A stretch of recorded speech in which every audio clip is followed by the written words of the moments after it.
Good evening and welcome to News from Neptune for the 25th week of 2018. I'm Carl Estabrook. For almost 30 years, News from Neptune has been a weekly hour of spontaneous and unrehearsed discussion of the news of the week and its coverage by the media. First on a so-called community radio station, and now via Urbana Public TV and YouTube. And we want to say something about YouTube and how YouTube does these things a little later in the program. Earlier editions of this program are available at archive.org. Our program's name, News from Neptune, comes from Noam Chomsky, who's been running sensible things about U.S. politics for twice as long as we've been on the air. Chomsky says in the U.S. media, either repeat the same conventional doctrines everybody is saying, or else you say something true, and it will sound like it's from Neptune. Tonight, David Green and I will try to say some true things, with thanks to Dr. No, J.B. Nicholson, for research. No's notes are posted on the News from Neptune Facebook page, along with links to some of the articles we refer to. We try to bear in mind the murdered Rosa Luxemburg's remark from a century ago. The most revolutionary thing one can do is always to proclaim loudly what is happening. This is a Hidden Wars edition of News from Neptune. While the president is talking peace with the leader of North Korea, the U.S. is making war in Afghanistan, Iraq, Libya, Pakistan, Somalia, Syria, and Yemen, principally to control the flow of oil out of the Mideast and North Africa, which the U.S. uses as a weapon against its economic rivals from Germany to China. Thousands of U.S. troops are killing people in these countries, although most Americans are barely aware of it. More than 250,000 U.S. troops are stationed in 1,000 U.S. bases on foreign soil, most of them ringing Russia and China. The 70,000 members of the U.S. Special Operations Command, a military unit, are active in 3/4 of the countries of the world. Their activities include kidnapping, we call it rendition, torture, and murder. As the rest of the world recognizes, but Americans don't, they're nothing less than American death squads.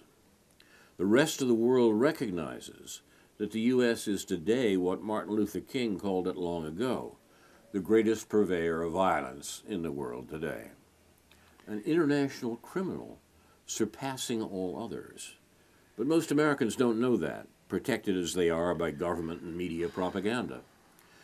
What we do here at News from Neptune is try to encourage our fellow citizens to become aware of the killing our government is doing around the world in our name. We are involved in great crimes and should stop. We'll begin tonight with David Green. What's on your list, David? Well, I would refer, first of all, just to contextualize some of this, to Noam Chomsky's most recent interview, which is on the ZNet website this morning, with his regular interlocutor, a fellow named C.J. Polychroniou. And it's a lengthy interview covering most of the bases. I tend to read Chomsky a little bit fast these days because he's usually saying stuff that I've heard him say before. Mm-hmm. But he said a couple interesting things in regard to recent events, especially Trump's relations, Trump's involvement in meeting the leader of North Korea, and the reaction of the liberal elite press to all of that. And Chomsky made some appropriately critical remarks about the latter, as well, and as well as Chomsky sort of touching a few bases that among his usual comments about the Republican Party and climate change. But one thing he did say, and the comment that jumped out at me because of what I wanted to say today after I already sort of thought about what I wanted to say, was that the consensus or the doctrine among these liberal pundits, or liberal, from neoliberal to neoconservative pundits who are commenting on, on the various aspects of the world situation, it's almost unfair to single anyone out because it's so uniform, whether it's from the Washington Post or the New York Times or the Wall Street Journal or NPR or PBS. And that kind of, addresses who I wanted to sort of pick on today. no more, not just singling out someone who has these sort of standard views that you refer to. They keep the American public unknowing about these things, but someone who's actually now dead. And that would, of course, be Charles Krauthammer, who just died in the last 24 hours. I'd planned to talk about not so much him, but his views, which I will. He was already being eulogized. He had the sort of the privilege, I guess, if you want to call it that, of being eulogized while he was still living in the week or two when he basically made a public statement that he was giving up his fight against cancer and had only weeks to live, which turned out to be maybe at the most 2 weeks. His replacement on the Friday New York News Gazette editorial page, a guy named Mark Thiessen. We still don't know how to pronounce his name, but we'll go with Thiessen. Teasing doesn't quite get it, does it? Yeah, right. He wrote a column while he was still alive, one of these eulogistic type of columns last week, which just struck me as being, in the world of absurdities about U.S. foreign policy, something I hadn't even heard before. He was reflecting on some occasion. I can't really no point providing all the context for this. But what he wrote about this occasion many years ago, about his colleague and friend, Charles Krauthammer, he said, Charles delivered an enthralling lecture which to this day is the best expression I have ever heard of America's role in the world. He dismissed the idea of American empire. He dismissed the idea of American empire, declaring, quote, here he's quoting Krauthammer, "It is absurd to apply the word, that is the word empire, to a people, meaning us, our country, whose first instinct upon arriving on anyone's soil is to demand an exit strategy," end quote. Let me read that again so it'll sink in. It is absurd in regard to describing the history of America and its foreign policy to apply the word empire to a people whose first instinct upon arriving on anyone's soil is to demand an exit strategy. And that's the end quote of what Charles Krauthammer is alleged to have said. And then Thiessen carries on. Unlike Rome or Britain or other classical empires, he said, Krauthammer said, Americans do not hunger for territory. We like it here. Again, he puts these words in quotes. We like it here. We like our McDonald's. We like our football. We like our rock and roll. We've got the Grand Canyon and Graceland. We've got everything. And if that's not enough, we've got Vegas, which is a facsimile of everything. If we want Chinese or Indian or Italian, we go to the food court. End quote from Charles Krauthammer. And then Thiessen goes on, we are not an imperial power, Charles said, but a commercial republic that, quote, by pure accident of history has been designated custodian of the international system.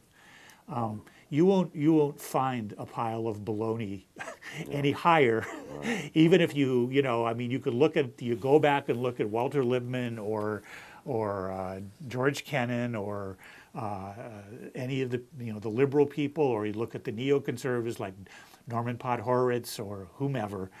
You won't find, and the reason why Charles Krauthammer is so revered, I mean, I don't even want to speculate on that, but I didn't realize how revered he was by the ruling elite class, the sort of chattering class of the New York Times, Wall Street Journal axis. I guess the axis, of evil, maybe call it Wall Street Journal, New York Times, Washington Post. I didn't realize he was so revered by them, or even what I'd only been obliquely introduced to Charles Krauthammer because I didn't read the New Republic when he was writing for them. I've never really read the Washington Post on a regular basis. I've only been reading his columns the last few years that the News Gazette has been publishing. So and then seeing him a little bit on Fox News when I'd go work out and he'd be on the TV at 5:30 or whatever after work.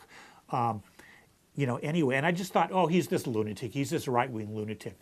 But he's respected because he was articulate about these things, and he was alleged to be fair-minded and to really question some things, but obviously not seriously question what the history of foreign policy has been in this country.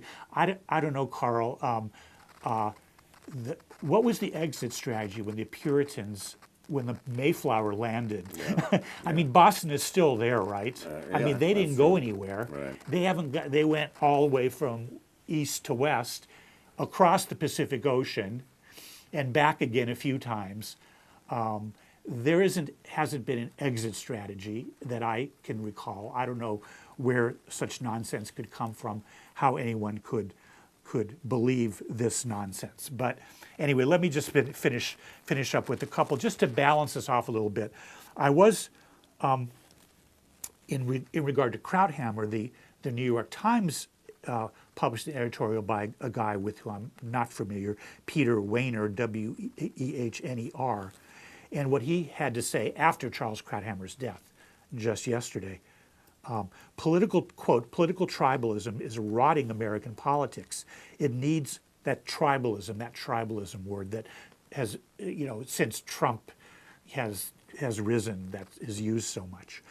It needs more people who reject partisan zeal and can speak honestly about their own sides, blind spots.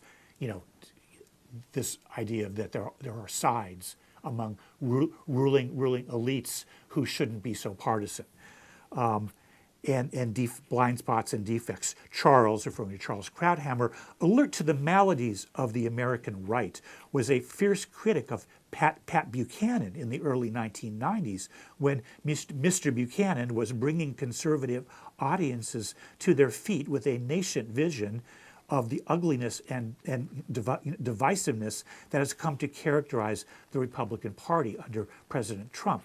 This helps explain why it is no surprise that Charles has been a harsh critic of Mr. Trump, who is an anathema to everything Charles Krauthammer prized. So here, we round things out a little bit. Buchanan is in some ways a pretty racist character, but he got outside the consensus of the ruling elite because he says true things about American foreign policy. Yes. He says he goes back to the isolationist doctrine in U.S. foreign policy, whereas Charles Krauthammer endeared himself to the ruling class by coming up with a couple of words to describe the same American foreign policy in a kind of different way, called democratic realism. Yeah. You're just taking another two words, getting rid of all those other words that were getting old and tired, and putting on a new face to what we're still doing, what we've always been doing. And I probably talked a little too long now, but I've got a quote here just to show that this wasn't about Krauthammer, but it was something that Paul Krugman wrote this week regarding Donald Trump. That is, Paul Krugman, the liberal New York Times Nobel Prize winning economist and all that. Paul Krugman writing the same thing let me just read the one sentence here. What Paul Krugman says, no different than what Charles Krauthammer would say, but our role in the world, quote, but our role in the world was always about more than money and guns. It was also about ideals. America stood for something larger than itself, for freedom, human rights, and the rule of law as universal principles. And this is part of a column that Krugman wrote, bemoaning the fact that Trump has risen to power. We don't agree on these things anymore, and the world is coming apart at the seams, only revealing that whether it's Paul Krugman or Charles Krauthammer or Mark Thiessen, I keep wanting to say Mike Tyson, but it's Mark Thiessen. Charles Krauthammer was not a boxer by any means. So whether it's this fellow Peter Wehner or any of the other people that are going to be writing eulogies about Charles Krauthammer, all of a sudden he's become this exalted figure in the annals of American foreign policy thought, and it's just obviously the most absurd thing, and it's exactly what Chomsky's talking about when he says, you don't even think about it's not even fair to single out anyone, because if you achieve this status in the ruling class, you don't even think about what might be a different way to look at the world, to understand what our role in the world has been for the last, let's just say, I mean, it started way before with the Monroe Doctrine 200 years ago, but let's say since the Civil War, or let's at least say since 1898, or let's at least say since World War II. Take your pick.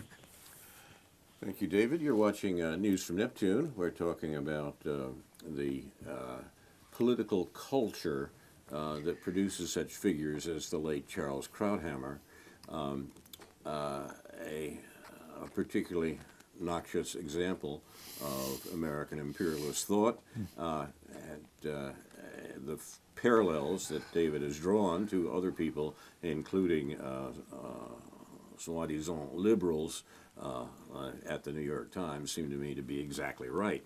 I've got a story, if David will indulge me, that I want to get into a little later about my own peculiar connection to this tradition. But for the moment, I just want to say that what I'm most impressed by in the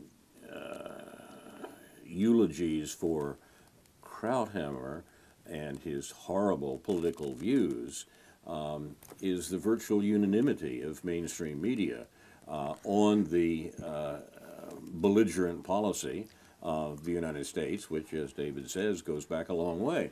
Reminded once again, for reasons I'll sketch a little later, about the parallels of settler colonial societies. The United States and Israel resemble each other that way. That's important to note, yes. Yeah, David's made that point here before, and some people say, although I think the point may be a little overstated, that the effective alliance between the U.S. and the U.S. and Israel grows out of the similarity of their points of origin. It's not more untrue. to it than that. Sure. Pardon? Sure. It's the oil too, but yeah. Yeah, I say. I mean, Yeah. contemporary concerns are finally most important, but you can show how those concerns do indeed grow out of the parallels in the origins of the society, mainly in terms of who runs them. Whose interests are served, and the fact that this has a history that has had to be mythologized, propagandized in a way that surpasses any similar efforts in history. British colonialism in the 19th century, German colonialism, and so forth, didn't need to have this vast set of lies about who and what they were and how they were, how these societies were liberating people who deserved to be liberated. They didn't need them because they had a populace that could be held in servitude to those ruling class ideas without that. The interesting way that changed about the time of the First World War for a variety of reasons, including labor unrest in both the U.S. and in Europe. It was not finally possible to control modern societies, by modern I mean circa 1900, with the prison cell in and out, quite the way it had been done before, and therefore it was necessary to control the thoughts and views of the population. The U.S. led the way in this regard, and the notable change was the First World War, the Wilson administration. But the resulting situation, the situation in which Americans are incorporated into a mythology about the goodness and beneficence of the society, that's relatively new. Relatively, once again, being the last century or so. But that's indeed what we suffer from, and the circumstances of it are not acknowledged by columnists for the New York Times or by people like the late Mr. Krauthammer. Yeah. It's hard to sort out what are the differences and similarities between, say, the British and French empires or the whole European colonialist 400-year colonialist movement versus America's role in the world. There are certainly differences that are worth talking about. the cultural superiority, or the right of European countries to colonize other countries, to engage in a slave trade, and so forth, was just a kind of given. But then again, along comes the 19th century or so, and you started to find those things put in terms of civilizing, the natives. Maybe earlier than that. I don't really know. But with the United States, that we've taken it up a different level. The idea that we promote democracy around the world, that's what our foreign policy is about. But even in using these, developing this phrase, democratic realism, it's as if Krauthammer was saying, yes, we stand for democratic values when it's in our interest to do so. So that leaves room, as if not that this phrase means anything, that anybody follows it, but that brings in the idea that, well, we do these things out of ideals and principles, but we do them also for what are called vital national interests, or so forth, or when it doesn't cost too many of our own lives to do that. Not just because we love bringing democracy around the world, so much that we just do it in this unlimited, generous way. You're watching News from Neptune, and now I'm going to tell you a story. A story. Don't worry, Ethan, you won't have to sit on his lap. A story about my youth. Gather around, children, and listen to the tales of your grandfather. When I was very young, in high school, oh, no. I attended a high school in Northern Virginia called Washington Lee High School. It was named for George Washington, the father of his country, and Robert Edward Lee, the general of the Confederacy. There is a Washington and Lee University in Virginia, but this high school was separate. They removed the "and" for one thing, and called it Washington Lee. Did they put a hyphen in there, or was it put a hyphen in there? Yeah. Exactly. Yeah. Washington Lee High School, and a high school that rose to some prominence with the Virginia suburbs of Washington, D.C. in the years after the Second World War. Yeah. Les Trente Glorieuses, as Piketty calls that period of 30 years after the Second World War, when the U.S. established its economic dominance, both in the world at large and in the United States itself.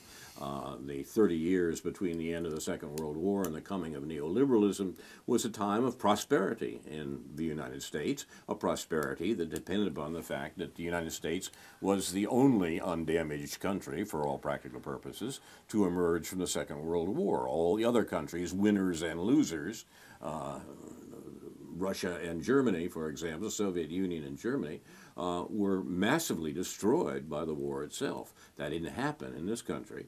And the American middle class, after the Second World War, demanded of its government the prosperity that had been won, according to the official mythology, by the United States in that war. Now, in that context, Washington, D.C., was built up from a town of northern charm and southern efficiency, as John Kennedy's speechwriter described it. It was built up from that into a popular resort for baby boomers to come and make their fortunes. And families grew up in the suburbs of Washington that produced a dominant generation that the baby boomer label very roughly covers. What happened in the school that I'm interested in was that it was, as a public school, was expanded with a lot of public money to rival the popular private schools that had been the source of education in the northeastern elite for a long time, places like Exeter and Choate and so forth. Washington Lee High School then, which I spent some time at, was an interesting example of this expansion, post-war expansion, but it was a segregated school. The school was not integrated until 1960. And as a part of the civil rights movement, it was finally very painfully and slowly integrated. The school has recently undergone a change that harks back in a way to that integration crisis of the 1960s. The citizens of Arlington County, Virginia, where the school is located, elected a school board that said, look, in an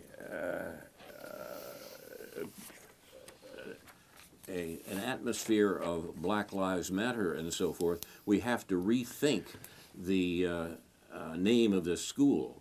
The movement against Confederate monuments throughout the South, which is a serious one, suggested that the name of General Lee, the general of the Confederacy, should not remain on this particular school. And other people, the most advanced theorists, said that, look, if you're going to remove Lee's name, you should remove Washington's too.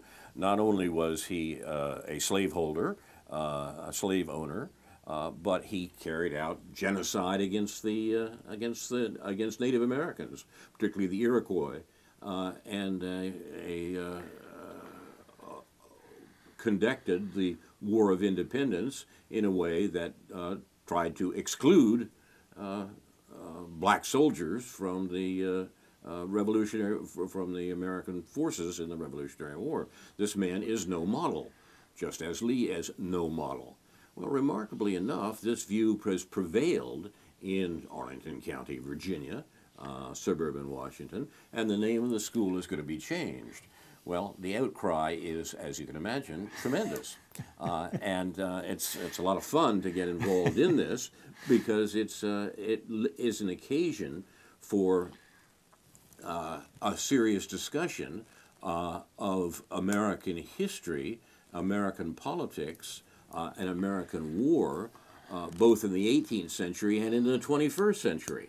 And as you can imagine, there has been a serious discussion on it, which I've been delighted to take part in.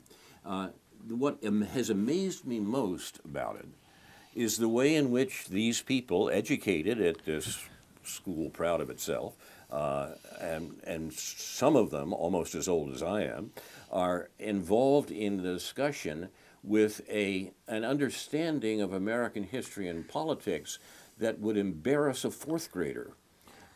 These are people who have bought the entire American mythology of the Cold War and still believe it. It's my naivete that's showing here more than anything else. I thought we'd learned something since Vietnam. Apparently we haven't. Not all the people that I'm talking to about this matter on email and so forth are my age. Most of them are much younger. They are at least a generation, or in some cases 2 generations younger than I am. And these are people who are saying, look, of course we've got to celebrate Washington and Lee. These were great men who liberated people. The United States has, since the time of General Washington, have been freeing people around the world. This is the term they use. We've been freeing people around the world. I pointed out early on that since 1945, the U.S. has freed more than 20 million people from the bonds of mortality. We've killed more than 20 million in pursuit of America's wars in Korea and Vietnam and elsewhere. And it's a little difficult to see this as a liberation, except in the most metaphysical sense. Nevertheless, these people are extremely upset that we should think of changing the name of these great American heroes who were honorable men, Robert Edward Lee and George Washington, and were doing things to free people.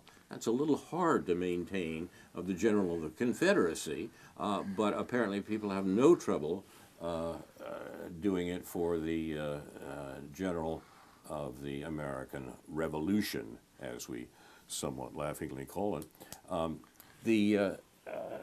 The arguments are remarkable to me because they're so antediluvian. I I thought we'd learned something, and I'm terribly afraid we haven't. Yeah, I felt the same way when I was reading some of this stuff about Charles Krauthammer. It's like through all whatever, the legacy of the Vietnam War is, and in the little sheltered little world I live in, where people know a little bit about what Noam Chomsky has to say about all this, and lots of other people, and but all you have to do is look at the mainstream media and see that it makes. And even in terms of our own experience locally, we had the privilege, I think you would agree with this, of hearing a local talk show commentator, David Inge, for many years, who would have a well-balanced sort of repertoire of various foreign policy points of view, including interviewing people like Noam Chomsky and Howard Zinn. So and these people have been the population hasn't been exposed to a lot of alternative views, but that doesn't affect the doctrine. It doesn't affect the editorial party line that is sort of dictated at the national level. I've been reading a little bit of the Chicago Tribune lately because it's available at the place where I attempt to get a little exercise. And The Price is Right, huh? yeah, and you read. I hadn't read it in many years on any regular basis. And you read the editorials in the News Gazette, and then you read the Chicago Tribune. It's exactly the same tone. Mm-hmm. And even their one columnist, who I thought was a little bit of an anti-war libertarian type, a guy named Stephen Chapman. The last column I read of him was pure American exceptionalism. So I'm not sure how he fits how he fits that in with his generally. I mean, he has some skepticism about some of our involvement, but not our foreign involvements, but not very much skepticism about the nature of what America has brought to the world. Historically, and what our ideals and principles are. So, and then the same tone also, just on a slightly different tack, the same tone that the News Gazette is taking regarding the state government and the corruption of state government, and how we don't live within our budget, and we don't live within our means, and the job creators and the this and that. It's all right out of the what we would think would be an allegedly more sophisticated newspaper, big city newspaper. Not at all from what I can tell. They've got a few local columnists in the Chicago Tribune that take a slightly different view, that they want to appeal to their diversity and so forth. But generally, the party line, the editorial board line, Tribune, New York Times, News Gazette, neoliberal, neoconservative, American exceptionalist. You mentioned Charles Krauthammer to start this, and it was Krauthammer, of course, who plumped for the Iraq War under the title "The 3-Week War." He says before the U.S. invaded Iraq, he pointed out that the war would be over very quickly. The U.S. would establish democracy and peace in Iraq, and it would take no more than 3 weeks. Yeah. This was the sort of commentary we were getting as a matter of fact, in the general situation and discussion 15 years ago, more. Now, that doesn't change. This ability to see the U.S. wars as good, as liberating, as a contribution to humanity is the most remarkably consistent view by the American populace. This is a populace that has a bias against war historically, but the bias has been conditioned by American propaganda, so that a remarkable number of ordinary Americans know that if the U.S. goes to war, it's obviously for peace, freedom, and the American way. And that seems to me, I've been impressed recently at how much that has to be attacked. We have to tell the truth and shame the devil when it comes to American war, and we're not doing it. And I can't imagine what Charles Krauthammer's rationalization was for supporting Israel, which is clearly a settler colonialist state, sort of in the ongoing phase of its settler colonialism in terms of the treatment of the people on the West Bank and Gaza. It's no longer settling in Gaza, but it still colonizes Gaza to a certain extent, or at least colonizes isn't a harsh enough word for it. It's built a prison in Gaza, and so Krauthammer's idea that there's an exit strategy. Well, as a supporter of Israel, as an avid supporter of Israel all these years, I wonder what he thinks Israel's exit strategy is going to be from occupied Palestine. Or it's too late to ask him that. But. We do need to talk about war in America these days more and more because there has been such a remarkable selling job about what American wars have been and how glorious the history of liberation that the U.S. has brought to the world actually is. The real story is quite different. I want to recommend a couple of things on this point. I've actually come around to a change of mind with my classmates from many years ago on renaming our high school. The move is to rename it to remove the names of Washington and Lee from the billboard in front of the school because of the questions that are raised about Lee as general of the Confederacy and Washington himself and his genocidal approach to the American Indians.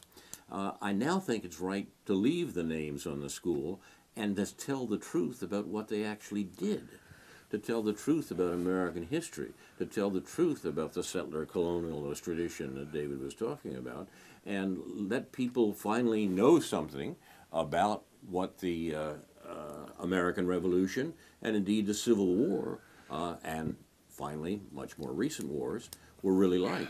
That's the task that has to be done. And I have several books to recommend on that subject because my classmates haven't read them.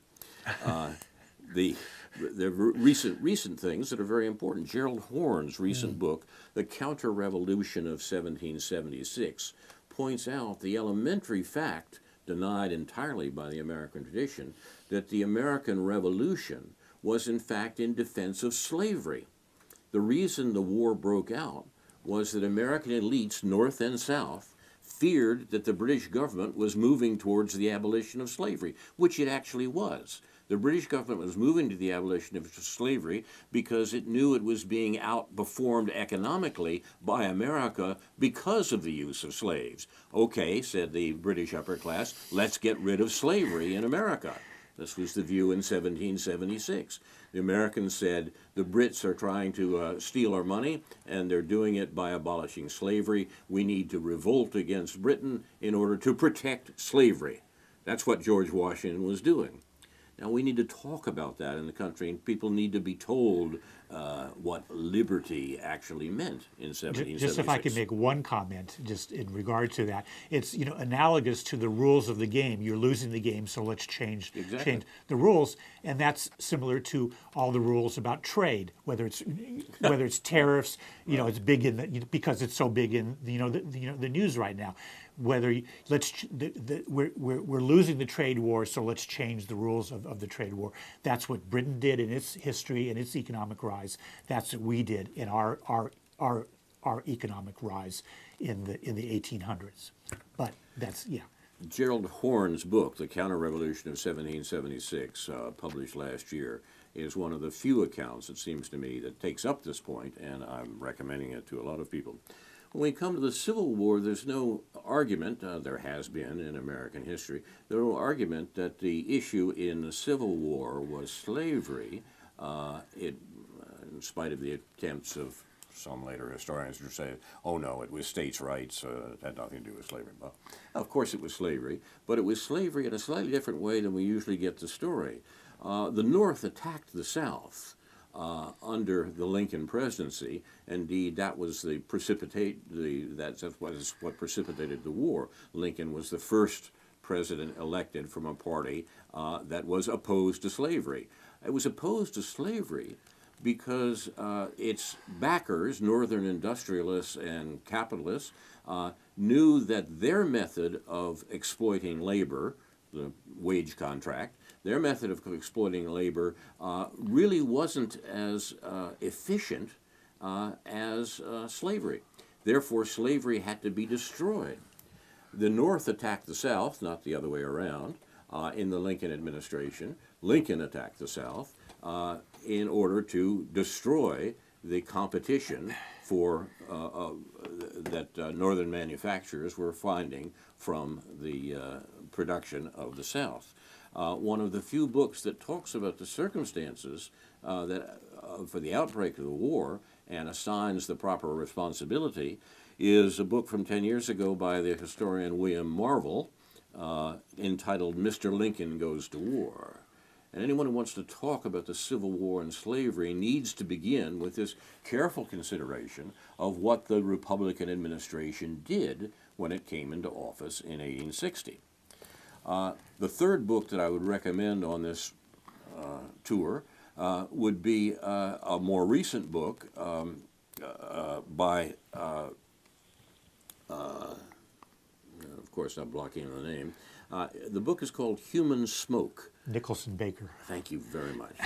By Nicholson Baker, who has produced a remarkable work about the beginning of World War II and the end of civilization, as his subtitle has it. But this is not abstract or theoretical. What Baker has done is selected remarkably from contemporary accounts, newspapers primarily, news magazines, other news sources in the period of the 1930s and the 1940s about the coming of World War II, and it attacks that notion that all Americans have around that the U.S. rose up and defended civilization against the Nazis in World War II. Baker's subtitle gives an opposite interpretation that's firmly backed up by the book itself. The beginning of World War II and the end of civilization. Human Smoke by Nicholson Baker belongs on the same shelf as the other two that I just mentioned. But I have been shocked this week about the assumptions about Americans' war that people who have the same education and background that I do are carrying around. It's nonsense. It's dangerous nonsense. It's propaganda of a very high order. It's propaganda comparable to the German citizens' belief in the 1930s that there was an international Jewish conspiracy to bring down Germany, and that Germany needed to be defended against that.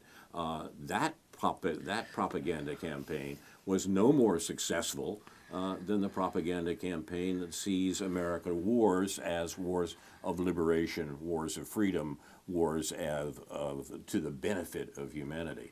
This has got to stop. You're watching News from Neptune. We are dealing with wide-ranging questions. Yeah, it seems to me that, you know, it reminds me when Nicholson Baker's name comes up because he's devoted a lot of his energy in his life, or some considerable amount, towards saving newspapers, towards literally saving newspapers. That's exactly right. From being thrown out of the libraries and the archives of which they were stored. Yes. But that's sort of that's, you know, an aside. But it sort of caused me to think, you know, big cities or even small cities like this one used to have more than one daily newspaper. And what did that mean in terms of diversity of points of view that might have been expressed? Well, to put it briefly, that diversity likely under any, whether you talk about New York, L.A., or whatever, Chicago, that diversity never expressed itself in relation to foreign policy. I mean, it really. I mean, has rarely. I mean, at least one would ask that question: in what instance? I mean, sure, there was a communist daily newspaper or a workers' daily newspaper, whatever. But under what circumstances have relatively widely read daily newspapers ever been able to actually oppose U.S. foreign policy. And by now, when you have so few newspapers, you still have multiple, in New York City, of course, you still have multiple newspapers. In Chicago, you have two. L.A., you've had basically one for many, many years. And so what chance is there for alternative views to be heard? And I think the assumption, say, in our local community is that, well, you don't want to seem unpatriotic. You don't want to seem like you're not supporting our troops, all that kind of stuff. And everybody assumes that everyone else thinks the same way. Everybody assumes that if you were a business owner and you made your anti-war views known, people wouldn't want to shop at your store. The people would consign you to being one of those people. So there's this sort of collective understanding of how we think each other think, and who is it who's first off the diving board in terms of not just opposing a particular war, but opposing this view of American foreign policy, which is so standard, as Chomsky points out. And that's true throughout the Cold War up till today. It was pointed out that, yes, you have hundreds of supposedly independent newspapers in America. That was definitely true a generation ago during the Cold War. As David points out, the numbers are declining these days. But even in the days when there were hundreds of independent newspapers in the United States, when it came to economics and the military, they were all saying the same thing. There was no mass circulation socialist newspaper in the country. There was no mass circulation anti-war newspaper in the country. And the control of the mainstream media, both print and electronic, throughout the post-World War II years was so complete that we could look at all those independent newspapers saying the same thing and, in a sense, not be surprised. In a peculiar way, what's happened with the coming of the Internet, and I think was unlooked for by a lot of people who were involved with the rise of the Internet, was for the first time, perhaps since the early years of the Republic, an independent press that was available to a larger number of people. Although I will say that my high school classmates don't seem to have taken much advantage of it. Nevertheless, it is there, and that even things as peculiar as local public TV stations take advantage of it. Here we are. Yeah. So... You're watching News from Neptune. We have a few minutes left. Other things we should talk about other than my high school experience? Since I went to U.S. Grant High School, I mean, it's always fodder. Did you really? Yes, yes. So, but I hadn't known that. And we used to tease, people that was, when people found out what a lush he was, people would kind of tease the name of the high school about that, but. But now, see, here the thing is, named in honor of the general of the armies in the Civil War that defeated the Southern armies, and yet the people from your high school, I would bet, are as ignorant and unaware of the real circumstances of that war as the people from my high school were. I'm sure. And but that's no accident. I mean, it's not it's not a reflection of the character of our classmates. It's a reflection on a remarkable propaganda regime that completely misrepresents American history and whose interests were served by these various wars. It would be very nice to correct that. I'm perfectly happy to have U.S. Grant High School and Washington Lee High School tell the real stories of what the people they're named for actually did and why they did it. Yeah. Let me just make a couple of sort of program notes here, sort of recommended viewing for those who like to listen and or watch.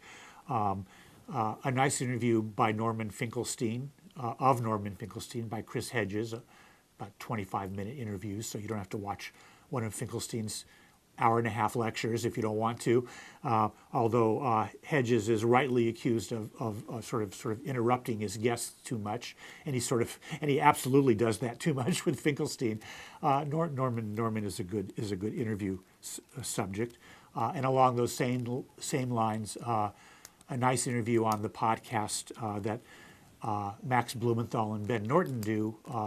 Moderate Rebels is the name of the podcast, and they did an interview with Ali Abunimah of the Electronic Intifada website, and about an hour-long interview, which covers a lot of bases regarding the recent events in Gaza and so forth, and the coverage of those bases, and also spills over a little into discussions of the manner in which the debates and conflicts over Syria have spilled over into the pro-Palestine movement, and how that's played out over the last couple of years, because the Ali Abunimah's blog, or his website, the Electronic Intifada, has been in the middle of some of that controversy about whether you should support the quote unquote moderate rebels in Syria, who these moderate rebels were, and of course the name of Blumenthal and Norton's podcast is kind of a satire of that, because of it's sort of premised on the idea that these moderate rebels is just a phrase for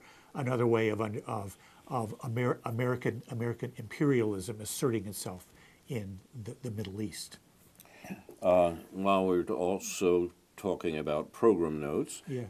A local demonstration tomorrow against ICE, the immigration police, will take place in northern Champaign in front of the Drury Inns. And what time is that scheduled for?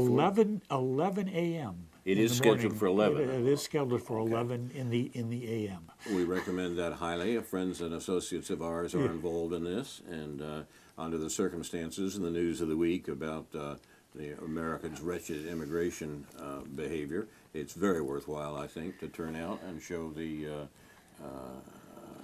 public at large the crimes that are being committed against immigrant families by American officials. Although I think there's a little bit of controversy and discussion as this plays out.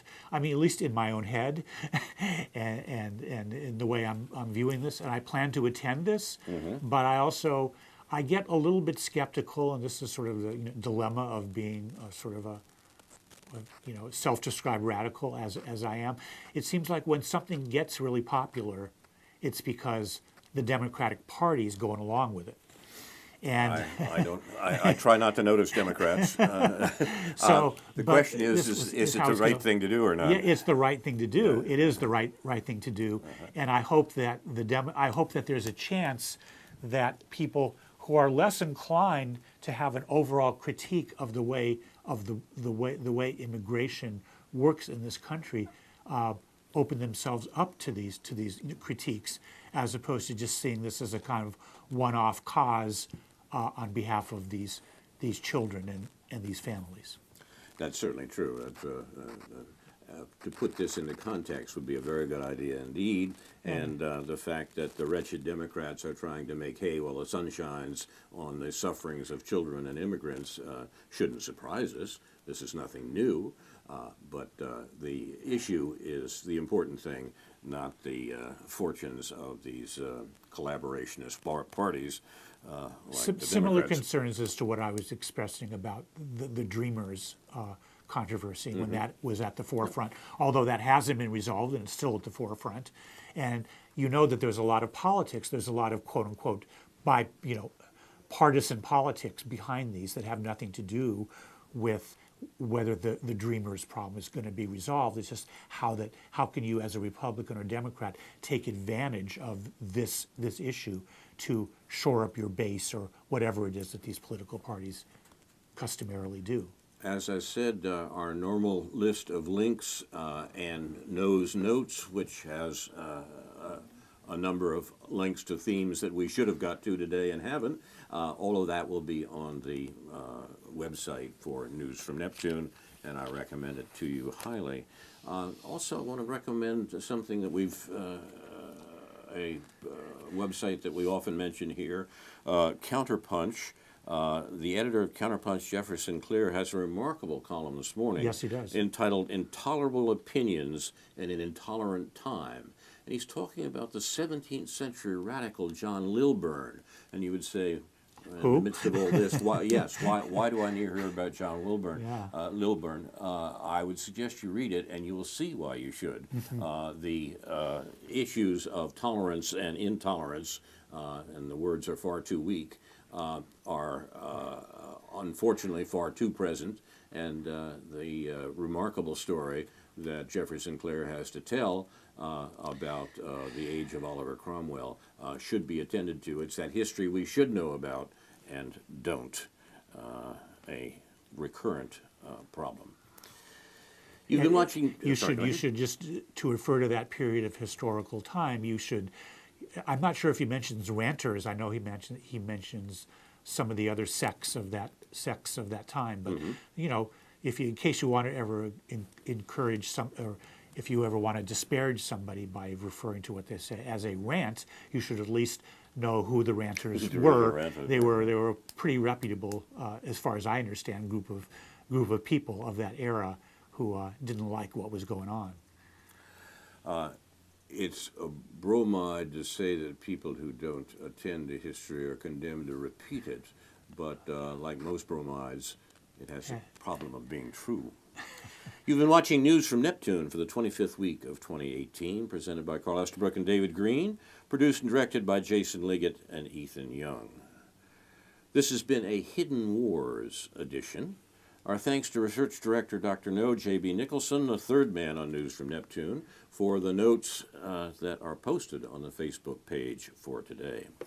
Inshallah, we'll be back next week with a new edition of News from Neptune to remind you, in the words of Edward de Vere, what's past is prologue, what to come in yours and my discharge. In the meantime, confusion to our enemies, and a good night to you.